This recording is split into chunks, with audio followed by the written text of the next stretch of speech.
Welcome back to Modern Jubilees. This video is about Hebrew, the language of creation, and 4 major revelations about Hebrew found in the Book of Jubilees, plus one important clue. Let's start with number 1. Number 1 is from chapter 3, verses 26 through 29 in the Book of Jubilees. Let's read. He made garments for them. This is talking about God and Adam and Eve after the sin. So what does he do? He makes garments for them out of skin. He clothes them. He sends them away from the Garden of Eden. And on that day when Adam leaves the garden, he offers as a sweet savor an offering, an incense offering of frankincense, galbanum, myrrh, spices, in the morning with the rising of the sun on the day when he covered his shame. The day he gets kicked out of Garden of Eden, he gives this incense offering. He has these clothing. On that day, the mouths of all beasts, cattle, birds, whatever walked and whatever moved, closed, such that they could no longer speak. They had all spoken with each other, with one language, and with one tongue. He sent all flesh out of the Garden of Eden. All flesh was scattered according to its kind, according to its nature, to the places that had been created for them. So if we note, in Genesis, we know about the snake.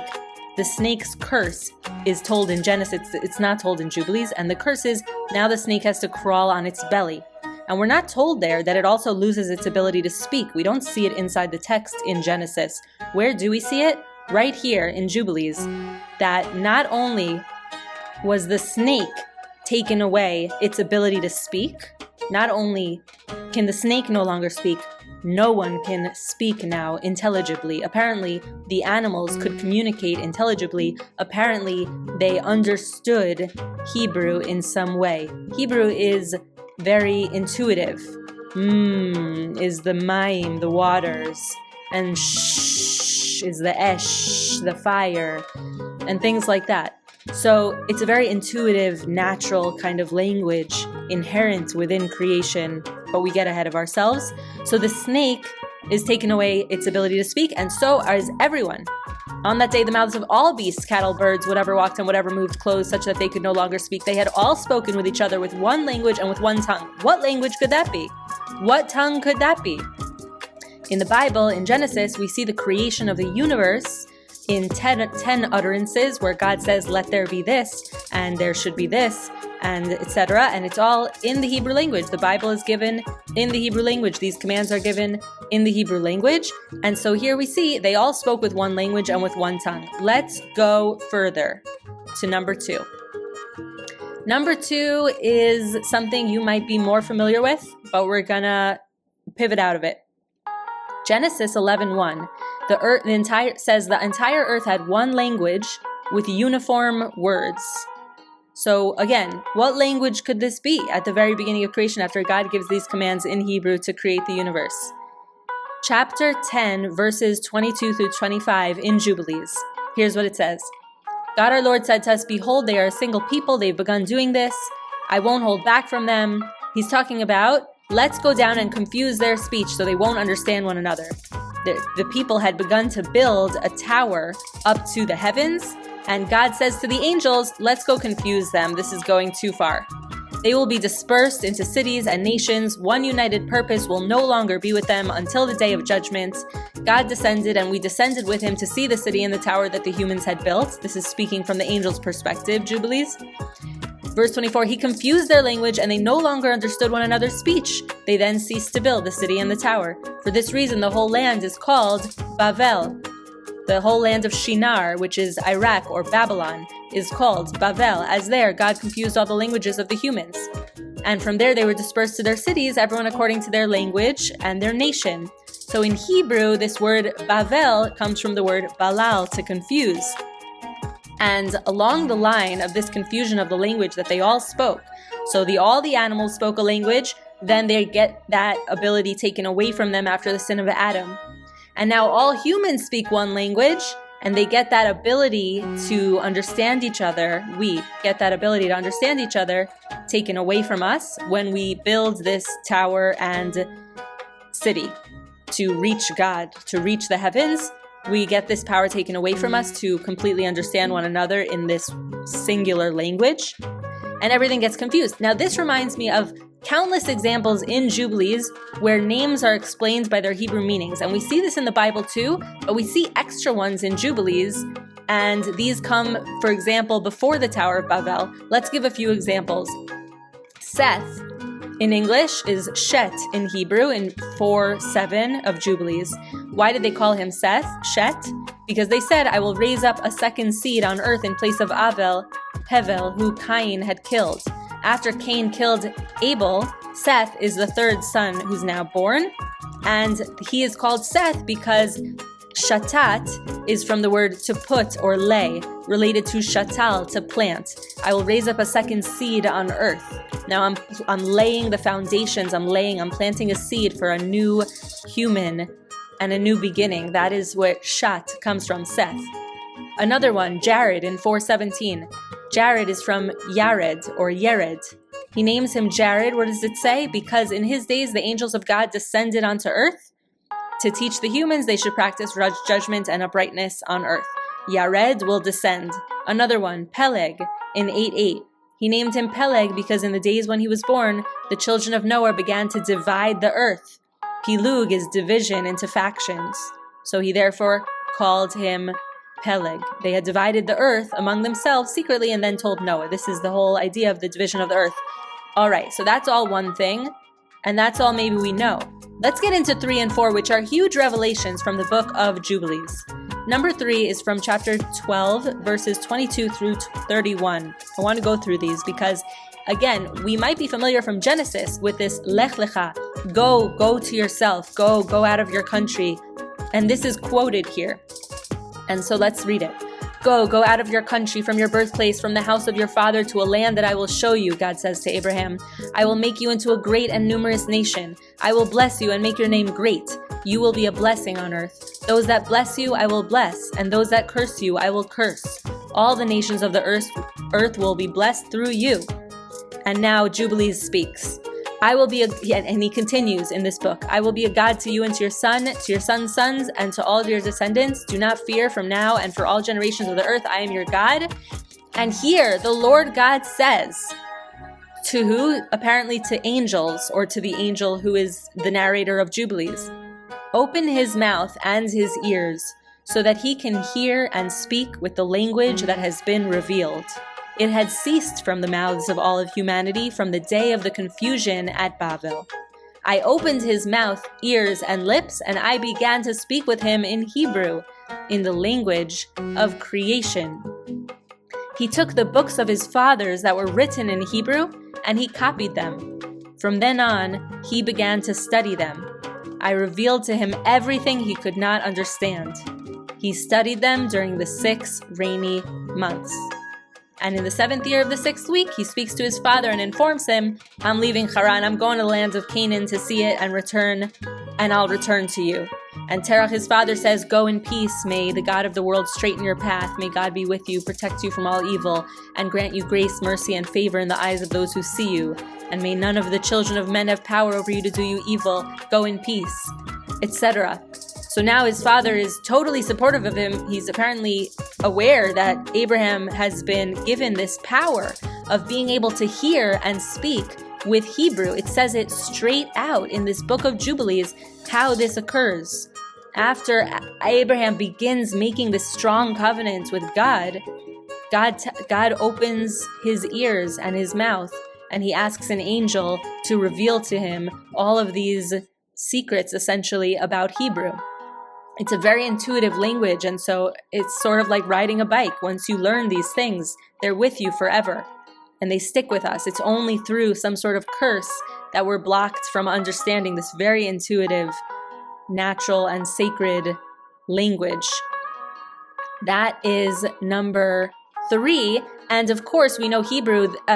Abraham then begins being called the Ivri, the Hebrew. In the Bible, in Jubilees, that's who he is. He's the one who speaks Hebrew because he gets these books from his forefathers, because Adam knew Hebrew, and the forefathers, essentially before the Tower of Babel, knew Hebrew according to this text. So he gets these ancient books that were written in Hebrew, and he can understand them. He studies them for the 6 rainy months I don't know if you've ever been in these places like Israel that have this weather where the 6 rainy months is basically the winter. It's when you hibernate, you go inside, and if you have some books to study, it's a great time to do that. And we would take that cue from Abraham, our father, all of our father. All right, let's go to number 4. Number 4 is special too. A huge revelation from the Book of Jubilees about Hebrew. Chapter 43, 14 to 16. So Jubilees has 50 chapters, symbolizing the 50 years of a Jubilee. And in chapter 43, Joseph saw that they were all united and at peace with one another. He was testing his brothers when they came down to buy grain, and he couldn't restrain himself, and he told them that he was Joseph. He spoke to them in the Hebrew language and fell on their shoulders weeping. They had not known it was him, and they began to weep also. He said to them, "Don't cry for me. Go quickly and bring my father to me. You can see, and Benjamin my brother sees, that it is me who speaks." Why is this significant? First of all, now we know they're speaking Hebrew. This is how Joseph reveals and makes it clear to his brother that this is who he is, that he's able to speak Hebrew. And what does he say? "You see, it's me who speaks." Meaning, not necessarily did everyone know how to write in the Hebrew language or read in the Hebrew language, but the family of Abraham, Isaac, and Jacob, Joseph, who grew up with Jacob, who becomes Israel, his name is changed to Israel. He knows Hebrew, he knows how to speak it, he knows this language, and so he uses it to get back in touch with his brothers to make it clear who he is. Now, there's another time where Joseph is referred to as a Hebrew slave. And so it's not just Abraham who is a Hebrew. Everyone now from Abraham forward becomes known as the Hebrews. His family become known as the Hebrews because they are guarding this very ancient language and code. These letters are like letters from God. They're all densely full of wisdom and teachings. And I hope to get into more on the Hebrew letters going forward. But I do see this as a clue that Joseph is saying to them, you see that it's me who is speaking. He's not being tested with a written test about Hebrew. People ask, why don't we have all these records of Hebrew everywhere? Hebrew was written in weird, funny kind of letters back in the ancient period, where we have the first Hebrew that we know about is from the caves of Serabit el-Khadim in southwest Sinai. And it's where there were turquoise mines where slaves, Egyptian slaves, would work these mines. And there were Hebrews among them, and there is some writing there. Now, why weren't they writing in letters more close to what would have been in the books of Abraham? Because they didn't necessarily know how to write or read. Writing and reading back then was rare, very rare to have paper at all, let alone to know how to read and write, let alone if you're slaves and growing up slaves. And so perhaps there are ancient texts in a beautiful ancient Hebrew that are hidden away somewhere and that we'll yet to find. But for now, these are the 4 major revelations about Hebrew in the Book of Jubilees. So let's just review. Number 1 was that after the sin of Adam and Eve, all the animals were no longer able to speak. But before that, they had all spoken with each other with one language and with one tongue. By the way, we know Adam is named Adam from Adama, the earth, and Chava, his wife, Eve. Chava is the Em Kol Chai, the mother of all life. And these letters and words are all connected, and we see that in the Bible.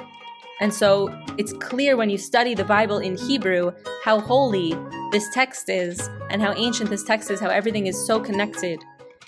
So that's number 1. And number 2 was he confuses their language after Babel, and they no longer understood one another's speech. Although before that, apparently they all spoke the same language. What language could that be? And then there are all these examples of names of people that are born where it makes perfect sense in Hebrew. Shet and Yared and Peleg and Adam and Chava and all of these, so many names. they make so much sense, and they're ancient names, but they make sense in the Hebrew that we know. Number 3 and 4 are the biggest revelations, in my opinion. Number 3 is this huge thing right after the whole Lech Lecha, go out of your country from your birthplace, speech to Abraham from God, if I can call it a speech, is God turning now to the angel and saying, this angel of the interior, and saying, open his mouth and his ears so he can speak and hear with the language that has been revealed, because it had ceased from the mouths of all humanity from the day of confusion. And I began to speak with him in Hebrew, the language of creation. He takes the books from his fathers, he copies them and studies them. And he studies for these 6 rainy months. And that's how we get reintroduced to Hebrew in this story. After the Tower of Babel, it becomes rebirthed with Abraham. And in the number 4, we see, how did Joseph make clear to his brothers who he was? What was the straw that broke the camel's back? How did they really understand who he was? Because if he would have just said it, who knows if they would have thought that he was just messing with them. But he speaks to them in Hebrew and then falls on their shoulders weeping. And they hadn't known it was him, but they begin to weep also, because after they hear him speaking Hebrew, of course they know that it's him. He says, don't cry for me, go quickly bring my father. You see, my brother Benjamin sees, it's me who is speaking. I'm the one who is speaking. I am the Hebrew that is referred to as a Hebrew by this Eshet Potiphar, this woman who had falsely accused him of abusing her. And they are all Hebrews, and this book, Jubilees, was originally written in Hebrew. It's now understood because it was found among the Dead Sea Scrolls in the original Hebrew. Fragments from it were found from 15 copies of the book in the original Hebrew. And so it becomes more and more clear as we learn how Hebrew is, as it's referred to in the Book of Jubilees, the language of creation. Thank you so much for listening. Hope you learned something. Please feel free to share this with anyone who you think might appreciate it. And we will see you next time.